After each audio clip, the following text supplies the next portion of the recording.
friends, and happy National Wear Your Pajamas to Work Day.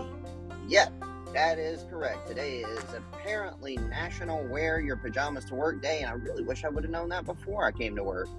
Although it wouldn't have made much of a difference for me. I wonder what would have happened if I would have just shown up in my pajamas and been like, look, it's National Wear Your Pajamas to Work Day, right? I mean, I thought everybody was going to do this. Anyway, hey, welcome to Talk Sports at Work. I am your host, Derek Persley. Today is Tuesday, April the 16th. I thought it was the 15th until a few minutes ago. But today is April the 16th. I hate springtime. I do. I love the fall. I love the winter. I love the cold. I don't like heat. My grandparents had a pool for most of my childhood, or a big portion of my childhood, and most of my life. But the last several years, we haven't opened the pool because there's really not been anybody to take care of it. I live just like walking distance almost. Not really, but I live just like a block or two away from them. But you know, I've got 3 kids and a full-time job, and I'm a student, and I try to do the stupid podcast and the YouTube channel, and it's a lot. It's a lot for me to try to take care of a pool. If it was at my house, I would do it. I would open it. But I tried doing it a few years ago on my own, and it's just a huge headache. And especially because we haven't covered it properly and taken care of it properly. So every time we do choose to open it, it will have been closed for like a year or 2 before. And so there's just all this shit in it, and it's going to take hundreds of dollars just to get it open, just to get the chemicals, and that's not even including, you know, the time spent on it. And so it's not realistic. And every year when the weather starts heating up, I start thinking, okay, maybe this year I'll be able to find the time to just open the pool and take care of it. But I just don't think it's in the cards for me this year again. And that sucks. If it were not for that, if we could open the pool, if I could get anybody in my fucking family to help me, then honestly, I would enjoy something more. But we know that's an unrealistic expectation. So yeah, that's I'd still be a more of a fall weather and winter cold weather person, but if we had the pool, because again, it's just right down the road from us, and so it's pretty much like having a pool. I could take the kids, we would have a great time. But now, I mean, hell, my kids don't even know really how to swim, and one of them's 7. And how shitty is that?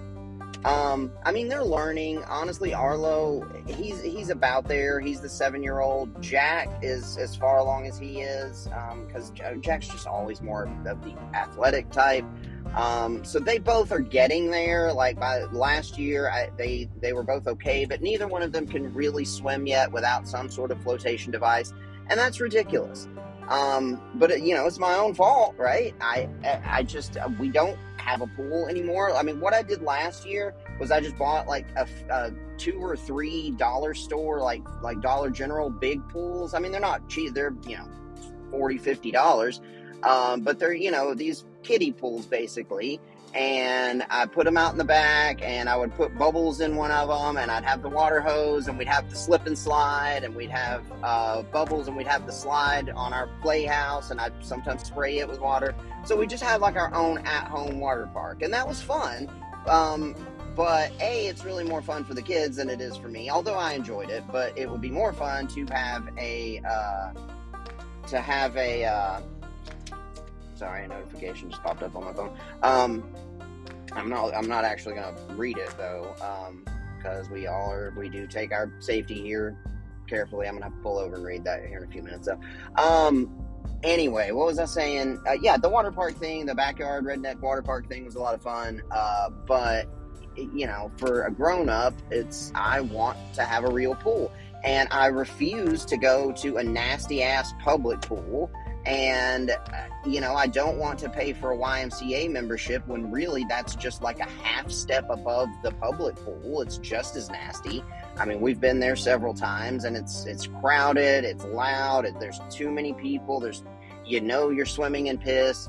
and it's just not pleasant. So what we have done is we've really spent more time in natural bodies of water the last few years than in pools, because we do live relatively close to a couple rivers, and then there's a lake in Chattanooga where we've gone swimming before, and so and that's really as much fun as anything. But the problem is it's not just right outside like a pool would be, or right down the road like Mimi's pool would be.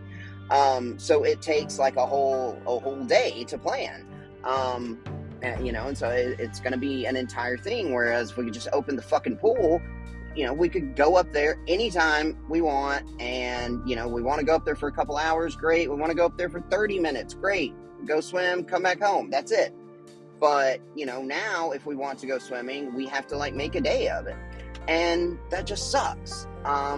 Anyway, I did not mean to go off on this whole tangent about this, but it's just, it's frustrating for me because, and I'm not going to get into all the specifics because I know that my family's, at least some of them do listen to this, but it's frustrating that I can't get anybody to fucking help me with that, ever.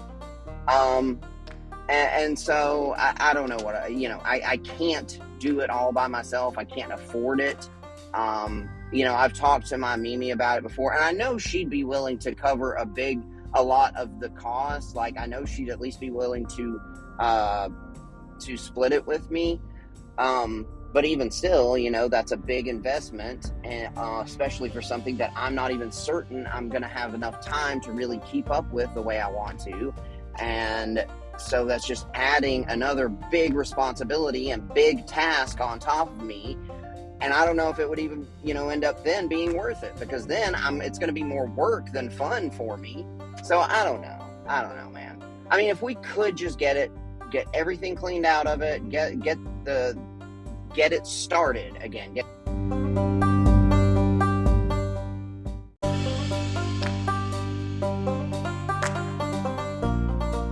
Alright, hey friends, sorry about that. I had a timer go off on my phone, so that obviously interrupted me. Anyway, I'll get off of that. Anyway, I was just saying, if I could just get it started, I think if I could get it uncovered, get all the leaves and shit out of it, get the right chemicals mixed, into it, which all of that's the hardest part. If I could just get it to that point, then maintaining it would be okay. It would still be another chore, another task, another responsibility, but it wouldn't be terrible. It would be worth it. It would be worth it. But the problem is that it's not like we can just go uncover it and throw some shock in there and it's ready to go. There's a lot that's going to be necessary to get that pool back to swimming condition. So I don't know. It's something that like I have every year, I'll spend these next couple of months thinking about and considering and going back and forth on, and then most likely deciding it's just not worth it. And also having the frustration of knowing that I have to do it all on my own when I'm not the only one who's going to be in it. But, whatever. Anyway, so I did not mean to get off on that, but I hate this time of year. I hate spring. I love Christmas. I love Halloween. I love the fall. And it's just like this time of year, football's well over with. All we have is the draft to look forward to. Basketball's either over or coming to a close, which, is just like a secondary thing for me anyway. Baseball, I'm trying to get into it, but it's hard. And I've talked about part of the reasons for that is because not every game is nationally televised. Not every game, I can't even watch every game for my team like you can with football, or, it's easier with basketball. But anyway, so there's no sports that I can really be into. There's no TV that starts in the springtime that's worth watching. It's just, the only things that I can enjoy, like taking my kids fishing, like that was a lot of fun. We did this past weekend, and it was, for the first time, it was just Jack and me, and it was the most fun we've had by far trying to do it, because every time that we've done it in the past, I've tried to take all three of them, and it's just been a nightmare, and it's been more trouble and headache than fun. And so this time it was just the two of us, and we had a blast. We caught more fish than we usually do, and it was a lot of fun. So there are things like that I can enjoy, and I do have this little inflatable raft that I am gonna blow up and hopefully have some fun with this year. And I do enjoy some outdoors things like that, but it's just something just fell out of my pocket. It's just I prefer the cold. I always have. And it's always like I kind of have to manufacture things to be happy about in the spring and summer. But maybe, I don't know, maybe now I'm talking myself into the fact that maybe it really would be worth all the trouble and the investment to just open that fucking pool. And I know that I'm cussing a lot more than usual in this one, but honestly, I don't care. I mean, it's not like I've got a huge following base anyway. But honestly, it frustrates me. And, it sucks. It's this time of year that just sucks in general. And because with me, I don't like this about myself, but I'm kind of always living in the future. I always have problems with sort of staying in the moment, being mindful, being present. I'm never able to do that well. And so things to look forward to are always very, very important to me. And when it gets to be like late summer, that's one of the best times for me because now we've got it's about to start cooling down again. Things are, some TV shows are about to get started again. Football's obviously coming up. The leaves are going to start changing, and then we're going to get Halloween, and then we're going to get Thanksgiving, and then we're going to get Christmas.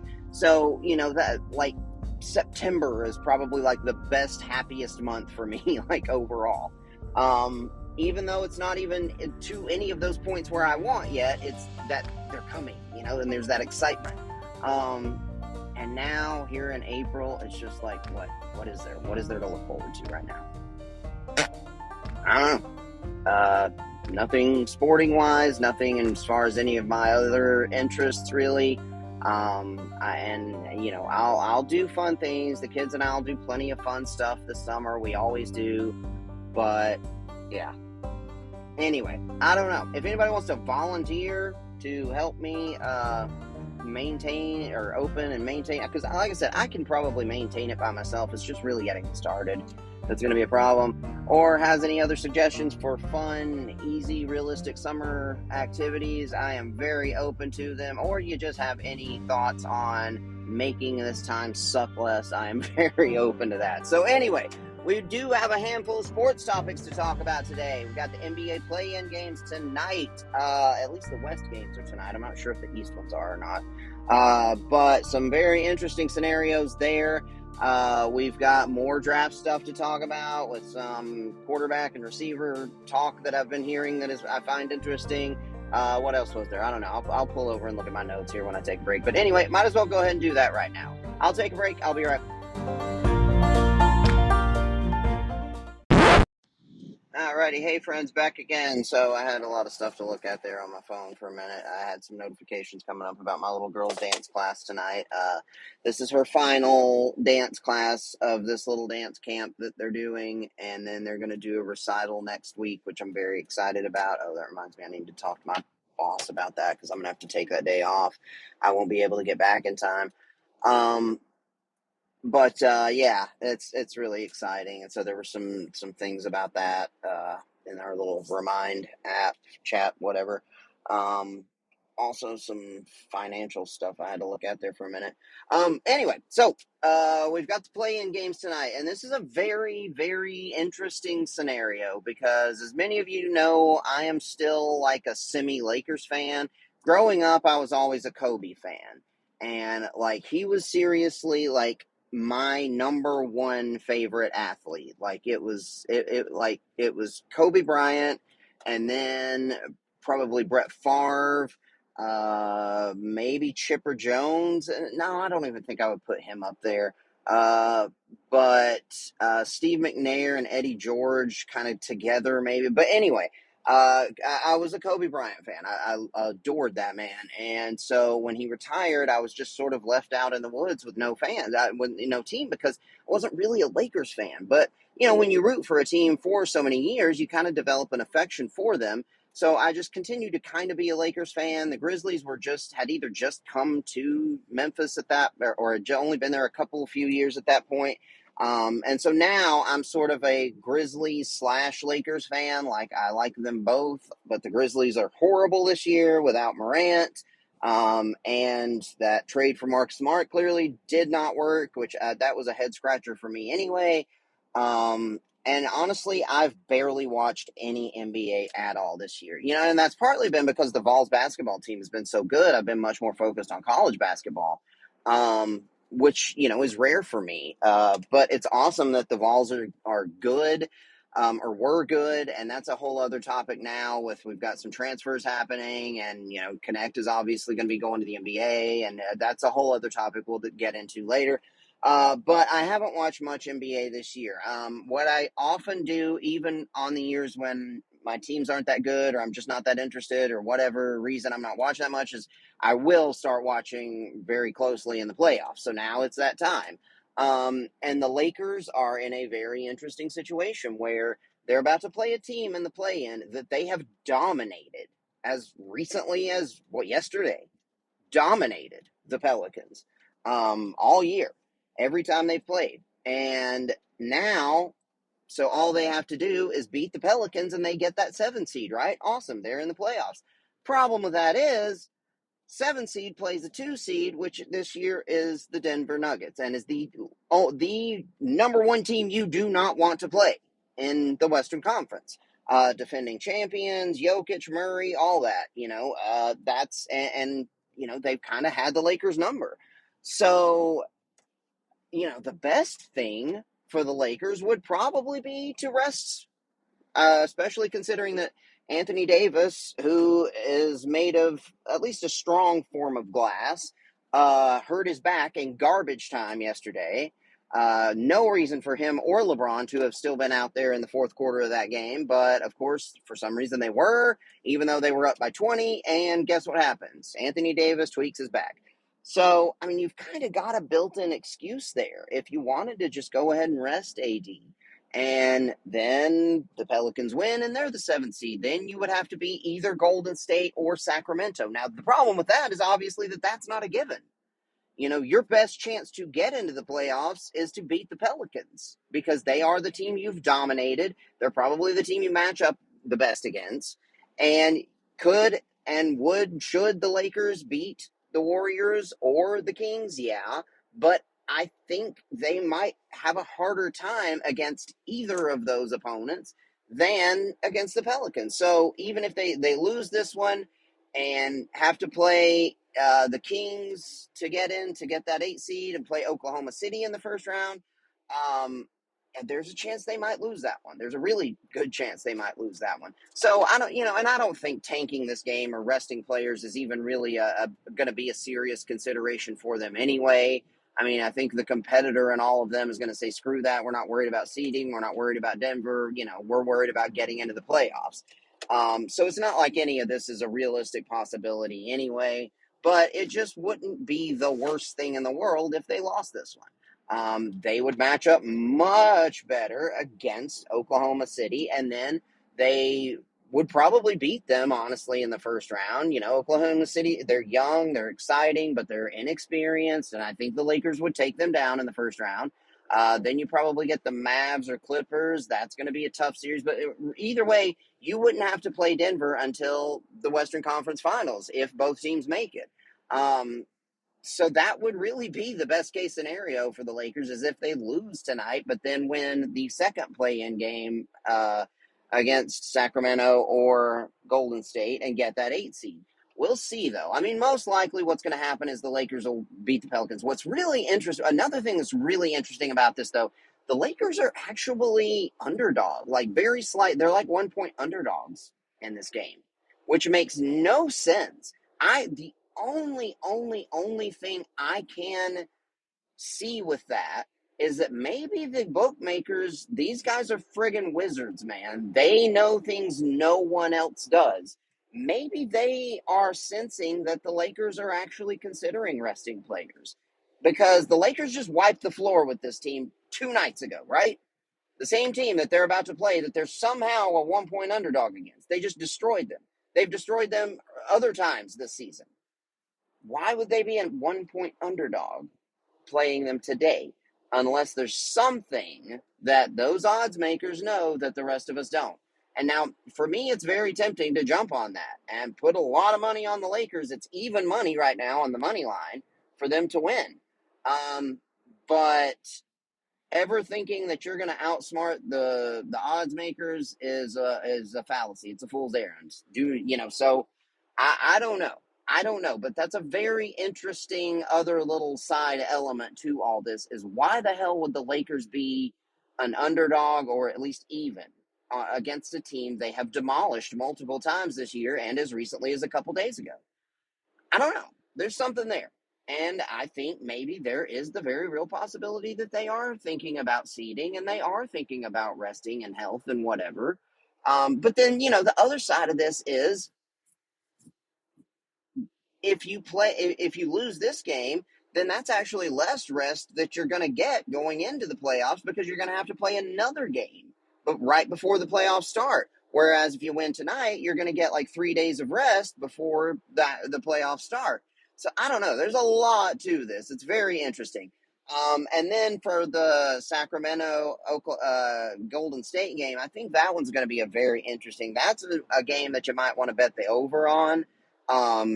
And these are two teams that are obviously fun to watch and know how to score. I don't know why Sacramento has been so crazy inconsistent apparently this year. I mean, they were the 1 or the 2 seed last year, and now they're 10 and fighting just to get to the play. They're having to play on the road just to get to, in the play in. So I don't know what happened to them this year. As far as I know, most of their guys are healthy, but yeah, something that this team that we all thought was a team on the rise has hit a speed bump and has not been as good this year. So I don't know what's going to happen there. Golden State is obviously not near what they used to be. And another interesting element of all this is if the Warriors lose, either tonight or if they win tonight and make it to the next one and lose that, what's going to happen there? Because that team clearly is not a championship caliber team anymore. I think, and they're one of the highest paid, if not, have maybe the highest paid roster still in basketball, but they've got some good young pieces. I think it's time to move on from Clay. I think it's time to move on from Draymond, unless you can get both of them to take significant pay cuts. And even still, but anyway, that's a whole other topic. But what happens for the Warriors after this season is going to be something interesting to watch, as well as the Lakers. But everybody's kind of assuming right now that the Lakers are going to get into the playoffs and, hopefully be able to make a little bit of a run.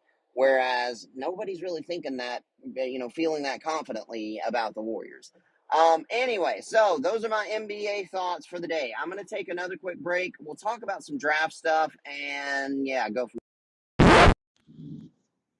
Alrighty, hey friends, back again. So I heard some interesting things. I've been hearing some of this stuff because you guys may know I really like listening to Pro Football Talk with Mike Florio and Chris Sims. I really like both of those guys. They're uh, very smart, have very good in-depth analysis, and are able to communicate it in very informative and usually entertaining ways.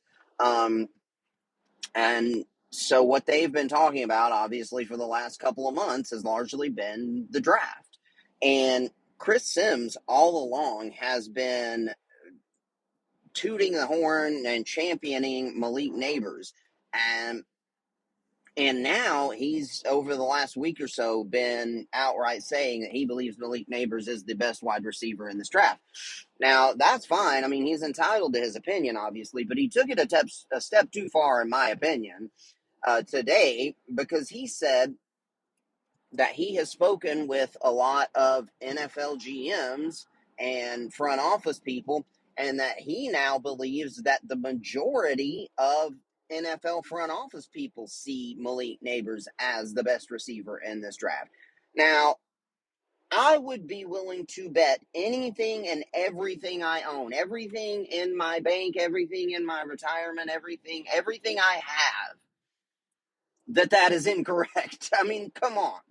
No, that's just wrong. You like this guy, that's fine. Do not put that shit out there, man. No. No, there is not a majority that now think Marvin Harrison Jr. is not the best receiver in this draft. That's just untrue. It's just untrue.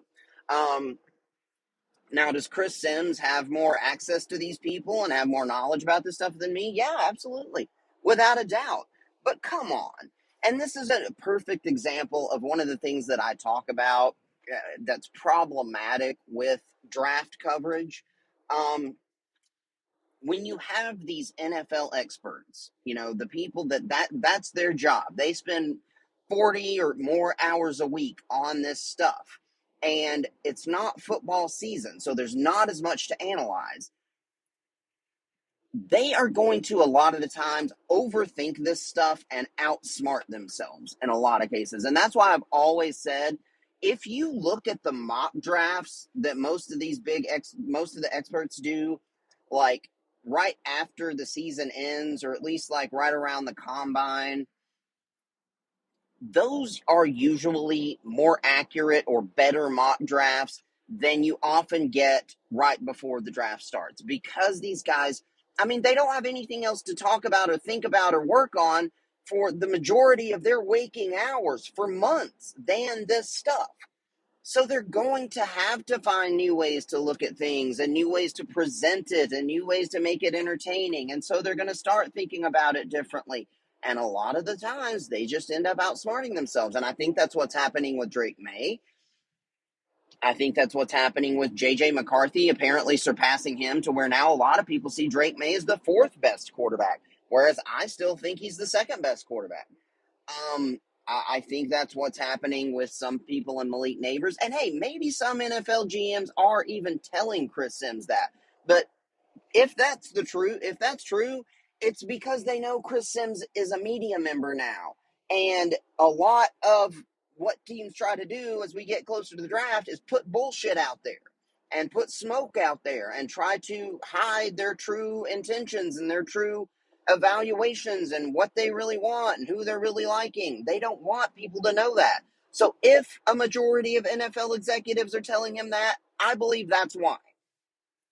But anyway, um, this kind of thing just happens. These guys have nothing else to do, nothing else to look at. I mean, there's only so much tape you can review. There are only so many games you can look at. There's only so much. Nothing new is actually happening. Sure, we see their combine numbers. We see how they perform in the underwear Olympics and how fast they can run in shorts, and that's not irrelevant. That's worth factoring in, but it's not a huge deal. It doesn't compare to what they actually have done on a football field. So, especially since the combine, and I don't factor in pro days even that much, because you're putting these guys in their own home stadiums and the scenarios they create, and let them just run the show and show you what they can do. I don't see how there's any value in that. They're not going to show any weaknesses in these sort of situations. We're not going to highlight those, at least. So, especially after the combine, there's no new information out there. There's nothing changing. Nothing's happening. So there's only so much you can look at. And I think these guys, in an attempt to sort of, find new stuff or present it in a new way. Because remember, these people, this is their career. They have to not only know this stuff, but they have to also make it interesting to their audience. So there's only so many ways, only so many things you can look at, only so many things you can analyze, and then only so many ways you can present this stuff. And I think as we get closer to the draft in these couple of months, these guys just end up outsmarting themselves in a lot of ways. So anyway, I'm not saying that I think Drake May will go before Jayden Daniels, because all the talk does seem to have Daniels going at number 2 overall. But I do think that the Patriots will then take Drake May and be very, very happy about it. And I do think then right after that, the Arizona Cardinals are going to take Marvin Harrison Jr. and be very, very happy about it. Now, speaking from a personal note, this is another thing that I was going to talk about. This is when things get really interesting, I think, for me as a Titans fan, what the Chargers do there at 5. Because in my most recent mock draft, I have them trading back with the Vikings trading up to get J.J. McCarthy. That's what a lot of people have, and that's kind of been the expectation over the last week or two. But, it's just a guess. We don't know that that's what's going to happen by any stretch. And the main reason I think why that's the pick that everyone's kind of got their eye on as far as potential trade is because the Giants are picking 6th. And they are really the only other team there in the top 10 remaining that is seen as a threat to possibly take a quarterback. Now, they're probably not going to. But if there's a guy there that they really like, if Drake May is still sitting there and they're picking 6th, I think the Giants would and should jump on that. So that's one reason why I think everybody kind of views that Chargers pick there at 5 as the pick that Minnesota or Denver or maybe even a surprise team like the Raiders or someone might jump ahead. And that's what I've had them doing. Now, if that doesn't happen, then that's where things kind of get crappy possibly for my Titans, because that would be the perfect scenario for us. The Vikings or whoever trade up to take a quarterback there. That still leaves the Giants then are most likely going to take one of the top receivers that's still on the board. And then we'll have our pick of any offensive lineman.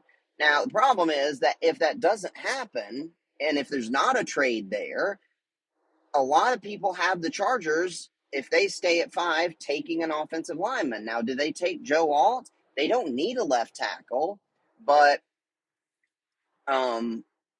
I guess the thinking would be he could play on the right side.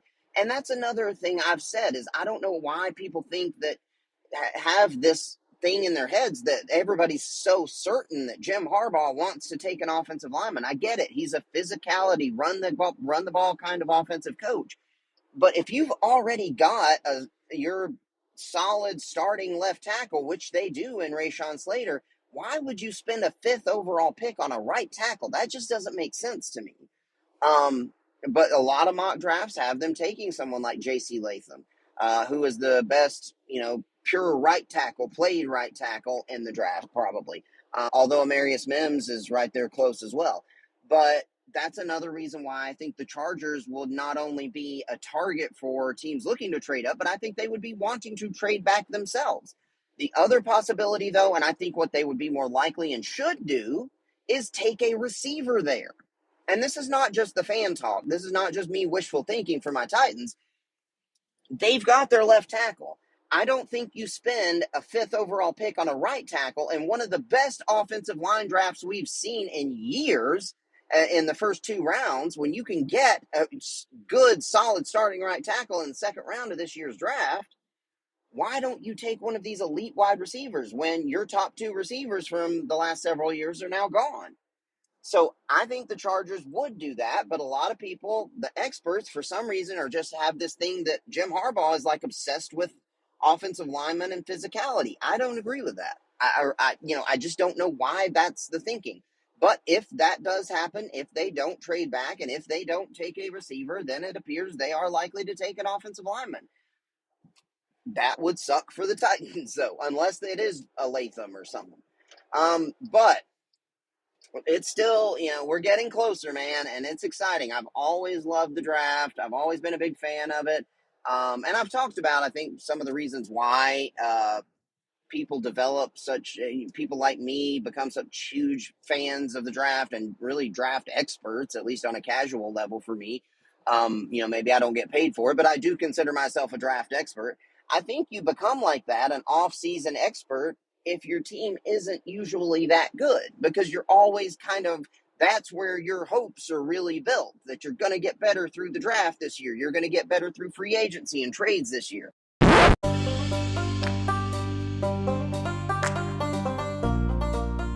Hey, friends, sorry about that. I had another interruption, another timer go off on the phone. But anyway, what I was saying was, I think being a fan of a generally pretty mediocre team over the last couple decades, you develop a lot more excitement and expertise in off-season stuff because that's where your hopes are built.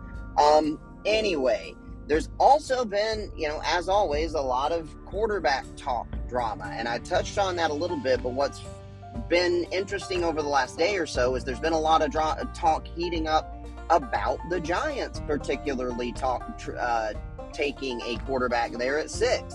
And I think that is a perfect example of some of the smoke that teams try to put out there, hiding their real intentions or trying to put stuff out there to improve their position, improve maybe, what they're looking for in a trade or whatever. I don't think the Giants really would take a quarterback at 6 unless, like I said, there's just their guy that they really love is there. And it does feel like right now there are going to be at least 3 quarterbacks taken before, in those top 6 picks. So, anyway, it's really exciting. Let's see, how many, today is Tuesday, so we've got like 9 days, I think, left until the start of the draft. Super exciting. Be lots more to talk about. I'm going to do probably another, I'm sorry, I'm afraid I'm getting the hiccups now. I'm probably going to do another mock draft between now and then, and so keep an eye on the YouTubes for that. And I think that's pretty there. I was going to talk a little bit about some of the basketball transfers, but I'll save that because really I don't know that much about this new guy. There's this guy from Hofstra who was considered to be a big-time transfer portal prospect who has committed to Tennessee as of yesterday. So that's really exciting, but I don't know that much about him. So I'm going to maybe learn some more about him. What I do know is that Awaka transferred. That sucked, but it wasn't horrible. And then I saw Jonas Adu transferring, and I'm like, what the hell? That one hurt because I really like Adu, and he has improved a lot in his time at Tennessee. But I think that was more about he's actually declared for the draft. And I'd like someone to respond to this if you're listening, if you know. It seems like you can declare for the draft, but you then also have to enter the transfer portal to keep the option open of going back to college.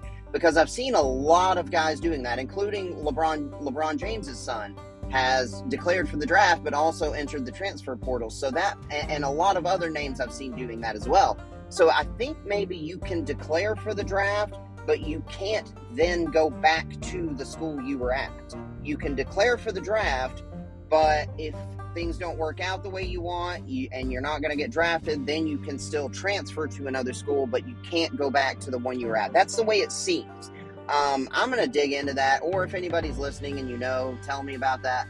But that's what actually happened with Adu. He's actually declaring for the draft, not just transferring. So that took some of the sting out of it.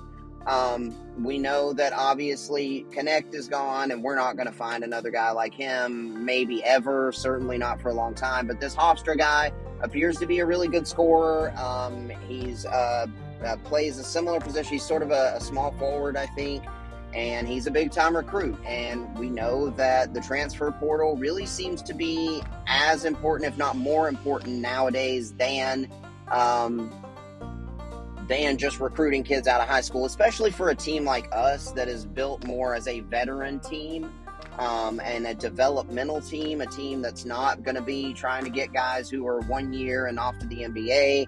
I think the transfer portal is even more important for teams like us and coaches like Rick Barnes, and he's showing now that he knows how to work that portal, and so it's exciting to see what's going to happen there. Anyway, that'll be it for me today. I hope everyone has a wonderful Tuesday. Hope you have a wonderful Wednesday. I am off of work tomorrow, so I'll probably be trying to do some stuff on the YouTubes. If you have not already checked it out, do so. It's Talking Sports at Work on YouTube. Like it, like the video, subscribe to the channel, do all that good stuff.